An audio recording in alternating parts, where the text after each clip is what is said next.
Hi, this is meteorologist Steve Pelletier, and I am the Weatherman. Thanks for checking into the weathermanpod.com on your Tuesday. It is the 6th day of the month of August 2024, and we're all looking at Tropical Storm Debbie, currently located across northern Florida, southern Georgia, and there is the potential for some historic heavy rainfall across southeast Georgia and the coastal plain of South Carolina through Saturday morning, because this is a slow mover. Will most likely result in some catastrophic flooding. Heavy rainfall will likely result in considerable flooding impacts for portions of central and northern Florida and across portions of central and northeast North Carolina through Saturday morning. And the dangerous storm surge and tropical storm conditions will spread northward along the southeast U.S., mainly coastal sections of Georgia and South Carolina. And in portions of Florida where Debbie has passed, deadly hazards remain, including down power lines and flooded areas, especially down in Fort Myers. I hear they did have some more flooding down in that area after having a tremendous amount of flooding and terrible weather that they had from Ian last year.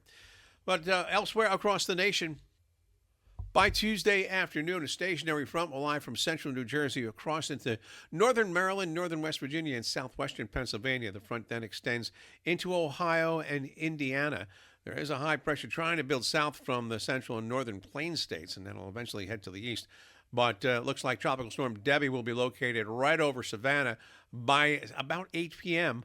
on Tuesday, and then continue to drift or meander in the mid-Atlantic states, and that's why all the catastrophic flooding is expected in that area. High pressure is giving good weather for coastal Texas and most of Texas, and the West Coast remains dry. Most of the heavier weather is across the Four Corners, northward all the way up into Montana, as it has been for the last several days.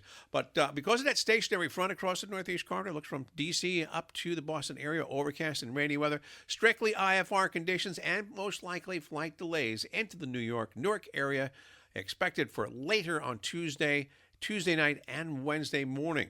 And eventually, as the storm surge continues to our south, causing the extensive rainy weather across the Carolinas, looks like Atlanta will be okay, as will Charlotte. However, coastal sections like places like Charleston, South Carolina, Savannah, all the way up to Norfolk, those places probably will be impacted by the heavy rains from that storm. No problems going into Dallas or into Houston. And, of course, as mentioned, the West Coast is looking good. Chicago also looking fine, as does Minneapolis, St. Paul. I am meteorologist Steve Pelletier, and I'm the Weatherman. I hope you have a great day today. Oh, for the Northeast corridor, it looks like rainy weather on your Tuesday, especially in the afternoon. It starts off fair, but later in the day and at night, a flood watch is in effect for many communities in eastern Pennsylvania and also over New Jersey, New York, and southeastern Connecticut.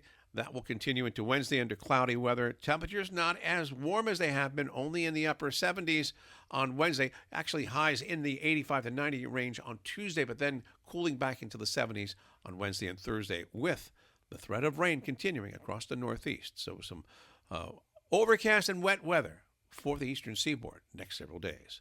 I'm Steve Pelletier. I'm the Weatherman. Hope you have a great day today, and talk to you first thing Wednesday.